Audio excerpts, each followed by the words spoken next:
On a noté depuis une vingtaine d'années que plus une société s'occidentalisait, plus la consommation de psychotropes, d'antidépresseurs anxiolytiques augmentait, et plus le taux de suicide des jeunes augmentait. Donc, ça interroge. C'est-à-dire qu'on est dans une société moderne, avec des équipements modernes, avec une qualité de vie qui devrait être optimale, et pourtant on va de moins en moins bien. Cyril Tarquinio, vous êtes psychologue et chercheur et vous publiez un livre dans lequel vous compatissez avec les jeunes générations frappées par le doute constant, accusées d'être fragiles alors qu'elles subiraient la perte totale de sens de notre société où tous les repères stables, la famille, le travail, le couple ont été détricotés. Que subit cette génération exactement ? J'ai tenté de travailler sur milieu d'adolescent jusqu'à 30 ans, une quinzaine d'années. J'étais un petit peu agacé, gêné par le discours ambiant en matière de santé mentale, qui fait des constats en termes de chiffres, qui identifie toujours les mêmes problématiques en disant que la société va mal, qu'il y a de la dépression, des troubles anxieux, que ça pose problème, en pointant et en faisant un état encore plus dramatique de la jeunesse et des jeunes adultes, c'est que les jeunes ne sont pas plus fragiles aujourd'hui qu'avant. Ils traversent une époque délicate. Toutes les conditions ne sont pas réunies aujourd'hui sur le plan familial, sur le plan social. La question du sens et de la question de la dimension existentielle, en fait, elle est au cœur de notre société et de notre société qui va mal. On est passé d'une psychologie de l'être à une psychologie de l'avoir. Je suis parce que j'ai. Je me construis autour d'une certaine matérialité des choses. Et non pas autour du sens des choses, du sens de la vie, du sens de mon parcours, de ma place dans la société, de ce à quoi je sers. Le modèle ambiant, c'est celui-là. C'est la réussite, mais une réussite qui se matérialise par des biens sonnants et trébuchants. Et c'est pas suffisant pour nous constituer en tant qu'individus. Et cette logique-là, à un moment donné, elle s'épuise. Lorsque vous avez obtenu votre diplôme, eu votre belle maison, votre beau couple, votre belle pelouse, votre belle voiture, après, c'est quoi le but de la vie? C'est quoi le moteur de la vie?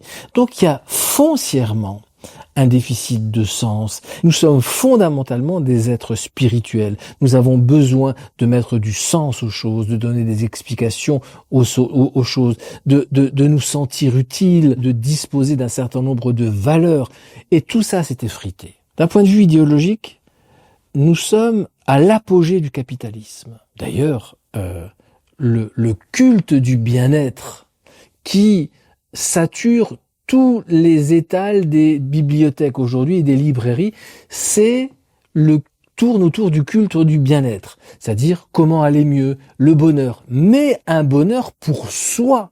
Il n'y a pas de projet sociétal derrière. La santé mentale a pourtant été désignée par le gouvernement grande cause nationale de 2025. 25% des jeunes Français de 15 à 29 ans déclarent des symptômes de dépression et un jeune sur 3 est concerné par au moins un trouble psychique. Qu'est-ce qui explique et a conduit à cette déprime grandissante des jeunes ? On a passé la religion par les fenêtres de nos églises et la spiritualité, ou en tout cas une pseudo-spiritualité, est rentrée par la porte. On a essayé de substituer à cette coupure qu'on a eue avec là où les religions, on voit bien que les gens se sont amputés d'une partie d'eux-mêmes et que nous ne sommes pas que des êtres faits de rationalité, de matérialité, et qu'on a besoin de croire, d'espérer.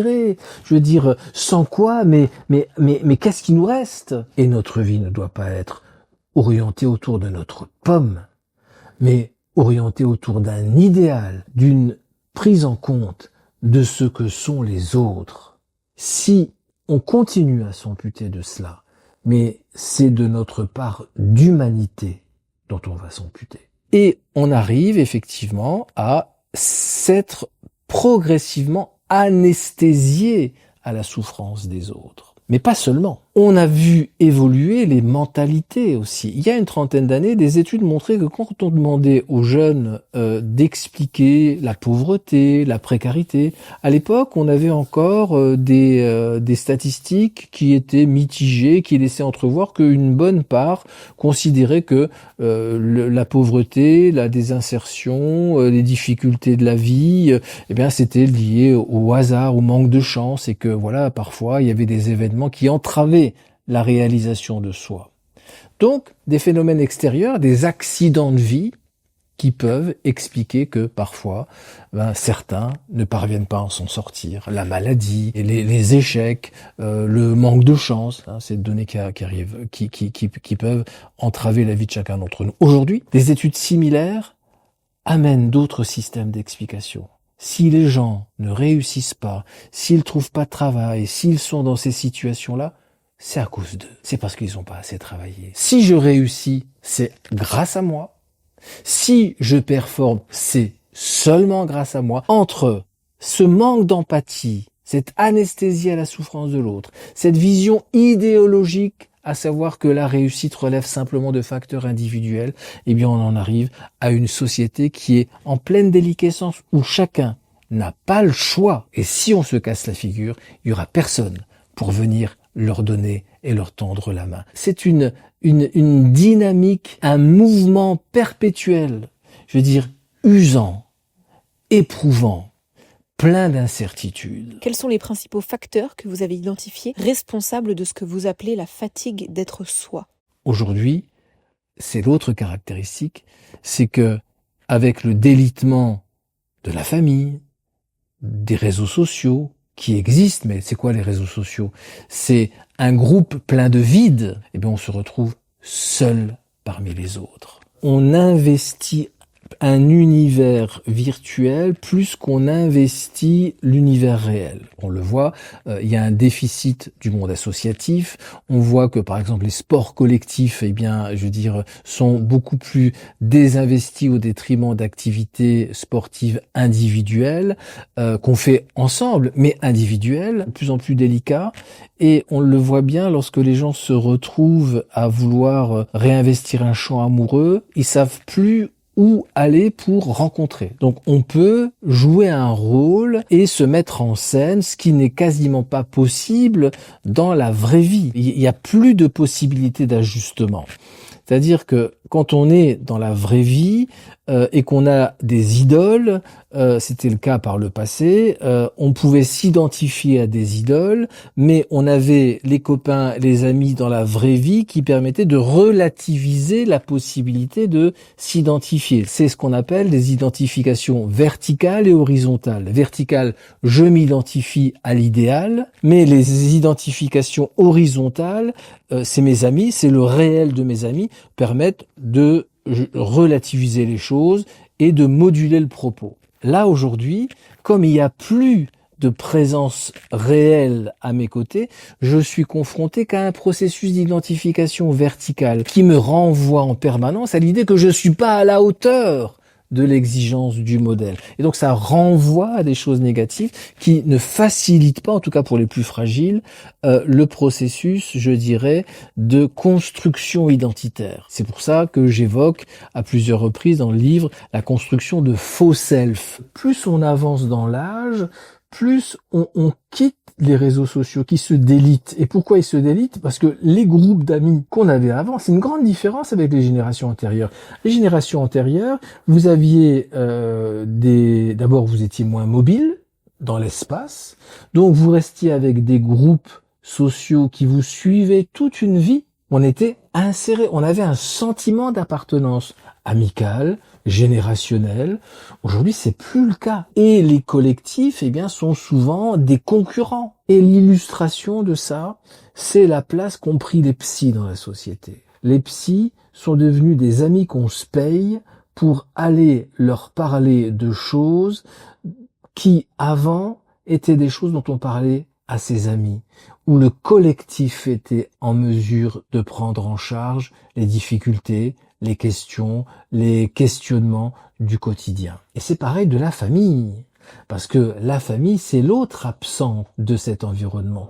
Une famille qui est en déliquescence, au fond. Je veux dire, le nombre de divorces est important, les familles sont éclatées, les familles décomposées se recomposent, c'est extrêmement difficile, et ça brise des liens.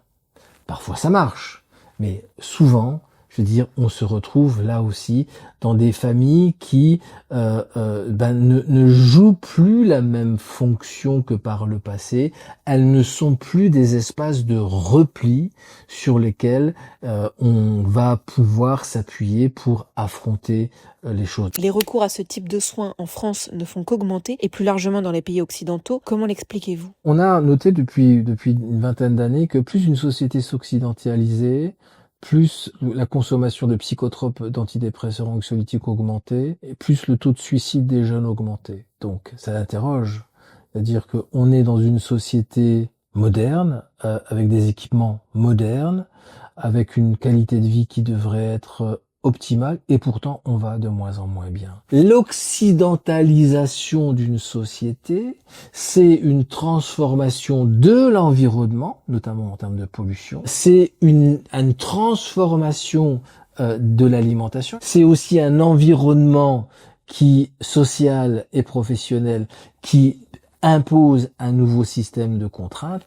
Tous ces éléments liés les uns avec les autres créent des conditions d'une plus grande vulnérabilité en termes de santé mentale et physique. D'abord, on est dans une société où ça va de plus en plus vite. On ne sait pas quelles vont être les conséquences demain sur les jeunes qui sont aujourd'hui à l'université et qui vont sortir dans 2 ou 3 ans, parce qu'on sait déjà que la venue de l'IA dans de nombreuses disciplines va changer complètement la donne et qu'on est peut-être déjà en train de les former à des métiers qui n'existeront plus dans quelques mois. Fut un temps, avec un diplôme, on était sûr d'avoir un meilleur niveau de vie que les parents. Aujourd'hui, c'est plus le cas. Avec un master, on est absolument plus sûr aujourd'hui d'avoir un niveau de revenu qui soit l'équivalent de celui de nos parents. Qu'on est dans un système qui s'est précarisé, y compris pour les plus diplômés. On est dans un système social où, regardez ce qui se passe dans notre société, il n'y a plus de repères. La famille, je l'évoquais tout à l'heure, n'est plus une valeur sûre. Le couple n'est plus une valeur sûre. Les relations amicales ne sont plus des valeurs sûres.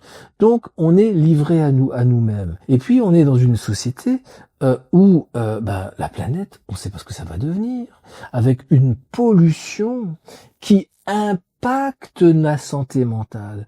On a des travaux qui montrent comment les microparticules vont impacter le développement du cerveau chez les enfants et les adolescents et chez les personnes âgées, et en particulier les structures cérébrales impliquées dans la gestion des états émotionnels, donc comme la dépression et les troubles anxieux. Et on montre également que l'alimentation a un effet. On sait qu'une alimentation pauvre, par exemple, en oméga 3, impacte le fonctionnement cérébral. Et l'impact comment ? En le rendant moins plastique, moins adaptable, et que on a un lien aujourd'hui entre le déficit en oméga 3 et la présence de symptômes dépressifs qui sont de plus en plus marqués. Effectivement, lorsqu'on arrive au bout et qu'on est en difficulté, à un moment donné, on a besoin d'être aidé, d'avoir des gens qui nous tendent la main. Les proches, les amis ne suffisent souvent pas. Lorsque tout ça nous amène à vivre des moments de dépression, des troubles anxieux, de la détresse, il suffit pas de raconter sa vie à son ami, à sa compagne, à ses parents. Bien sûr, parler, ça fait du bien, mais ça répare pas. Il faut rentrer dans un processus curatif. On a la chance dans nos pays d'avoir des psychothérapies qui peuvent nous aider. Aujourd'hui, des psychothérapies comme la thérapie EMDR, comme les thérapies cognitivo-comportementales, comme les thérapies de la pleine conscience, qui permettent de nous aider à réguler nos émotions, de mieux comprendre pourquoi on en est arrivé là. Et ça fonctionne de très très bien, notamment depuis une vingtaine d'années. Ensuite, on a la possibilité de faire appel à des produits comme la phytothérapie, l'homéothérapie, les huiles essentielles, dont la pharmacologie et les études scientifiques montrent de plus en plus que ces produits peuvent être un premier niveau d'intervention pour réguler des troubles légers. Quand ça suffit pas, on monte d'un niveau et là on va trouver toute la pharmacopée des antidépresseurs, des anxiolytiques, qui sont des produits extrêmement utiles. On a aujourd'hui des générations de molécules qui, lorsqu'on les utilise intelligemment, peuvent être des vrais outils au rétablissement. Aujourd'hui, globalement, la dépression, l'anxiété, ça représente à peu près 10% de la population. Sur ces 10%, il y a un recours un peu trop rapide aux médicaments. C'est-à-dire c'est un peu trop le réflexe des médecins généralistes qui font comme ils peuvent que de prescrire en première intention des psychotropes. C'est un peu la voie de la facilité. Or, la psychothérapie va permettre de savoir d'où ça vient et de faire en sorte que vous n'ayez plus besoin de prendre produit l'antidépresseur ou l'anxiolytique. Et dans plus de 60% des cas, on a trop tendance à prescrire en première intention des médicaments. De nombreuses études montrent que pratiquer une activité sportive est associé à une réduction du risque de dépression pouvant atteindre environ 40% par rapport à l'inactivité. Rien que marcher au moins 7000 pas par jour peut réduire significativement le risque de dépression par rapport à une personne sédentaire. N'a-t-on pas tendance à oublier qu'il faut cultiver un esprit sain dans un corps sain ? J'étais un petit peu interpellé par le propos des politiques en ce qui concerne le positionnement de la santé mentale. Une santé mentale qui vivrait indépendamment du reste, comme si santé mentale et santé physique n'étaient pas intimement liées. Or, tous les travaux que l'on mène ici montrent qu'il existe un lien extrêmement fort entre les deux, que les processus qui sont mobilisés et qui déterminent la survenue de troubles dépressifs, de troubles anxieux, les processus physiologiques, immunitaires, cérébraux, sont les mêmes que ceux qui vont déterminer demain la survenue de maladies chroniques, maladies cardiovasculaires, cancers, diabète, etc. La santé mentale doit se situé dans le champ global de la santé. On a quand même identifié les mécanismes. Aujourd'hui, on montre très clairement que lorsque vous êtes confronté à des phénomènes adverses, des moments difficiles, des moments traumatiques, des épreuves, ça active tout un ensemble de processus physiologiques. Dans les situations de stress, puisque ça génère du stress, on a une activation du système immunitaire qui va se mobiliser pour, c'est le gardien du temple, le système immunitaire, pour mobiliser les soldats et contrebalancer les situations de tension. Lorsque le stress se chronicise, les soldats de la guerre qui s'appellent les cytokines pro-inflammatoires. C'est les soldats qui vont faire la guerre et vont se battre contre les attaques pathogènes liées à ce qui peut mettre en péril la situation du corps. Ces cytokines pro-inflammatoires, il faut pas qu'elles fassent trop la guerre. Donc quand il y a la guerre, on envoie les soldats de l'ONU pour dire arrêtez de faire la guerre. C'est les cytokines anti-inflammatoires qui vont dire aux soldats de la guerre arrêtez de faire la guerre. Bien, donc ça se régule. Sauf que on s'est rendu compte que lorsqu'on était confronté trop souvent à du stress, eh bien les soldats de la paix, les cytokines anti-inflammatoires, ils étaient moins actifs. Ça laissait le champ libre aux cytokines pro-inflammatoires, c'est-à-dire que les soldats de la guerre allaient faire la guerre un peu partout. Et on s'est rendu compte que ces cytokines pro-inflammatoires, on les retrouvait dans le corps et dans le cerveau. Dans le corps, elles sont à l'origine de maladies cardiovasculaires, de douleurs chroniques, de maladies inflammatoires comme les Mickey, maladies de Crohn, etc., de certains cancers. Leur rôle joue en défaveur de la création de neurotransmetteurs, c'est-à-dire ces messagers qui fonctionnent et qui font fonctionner les neurones, notamment les neurotransmetteurs impliqués dans la dépression, et que parfois la santé mentale était l'expression d'un malaise, d'un mal-être, mais que avant même que cette santé mentale ne s'exprime, parfois c'était la santé physique qui s'exprimait. Or, la science aujourd'hui nous montre que les deux ne sont que les deux faces de la même médaille. Ce processus de chronicisation du stress a pour effet de faire en sorte que les gens meurent plus vite, parce qu'ils sont moins à même que leur organisme n'est plus à même de se défendre. Et surtout, dans les maladies dégénératives, eh bien, on a des dégénérescences cérébrales qui sont accélérées. Donc, les maladies d'Alzheimer, ça va beaucoup plus vite. Même si les événements se sont terminés, les processus activés, des mécanismes qui sont des mécanismes de bas grade, qu'on n'identifie pas, qu'on n'arrive pas bien mesurer encore, mais qui restent fonctionnels, créent les conditions de survenue de ces maladies. Avez-vous des exercices concrets ou des recommandations à mettre en place au quotidien pour lutter contre cette solitude? C'est pas la solitude qui est un problème, c'est l'isolement. L'isolement, ça s'impose à nous. Pour lutter contre la solitude, c'est difficile, mais il faut sortir des réseaux sociaux et de leur artificialité et aller rencontrer les gens, participer à des activités humaines. Nous sommes foncièrement des êtres sociaux. Aller faire du sport, ne pas le faire seul, même aller courir avec des gens, interagir. Nous sommes des êtres de mouvement. Nous sommes des chasseurs et nous avons besoin de bouger. Aujourd'hui, une des explications de cette épidémie de pathologie mentale, c'est aussi le manque d'activité physique. Il y a plein d'environnements associatifs ou d'activités qu'on peut faire qui font du sens. Et si jamais on n'y arrive pas, c'est aller voir un professionnel en chair et en os. C'est aussi des exercices simples, travailler sur la cohérence cardiaque. Internet en est plein. Il y a plein d'exercices de régulation, de respiration dont on sait, parce que la science nous montre, que ça peut nous aider à aller mieux, à avoir un meilleur mental. Il faut avoir une image de soi valorisée. Il faut qu'on ait le sentiment qu'on vaut la peine. La fatigue d'être soi, c'est à mettre en lien avec quand on essaye de préserver son image, sauver son image, maintenir son image. Qu'on essaye de se battre en permanence, à un moment donné, on est épuisé. Et c'est ça, de maintenir une espèce de faux self, et ce décalage-là peut nous amener véritablement à un épuisement.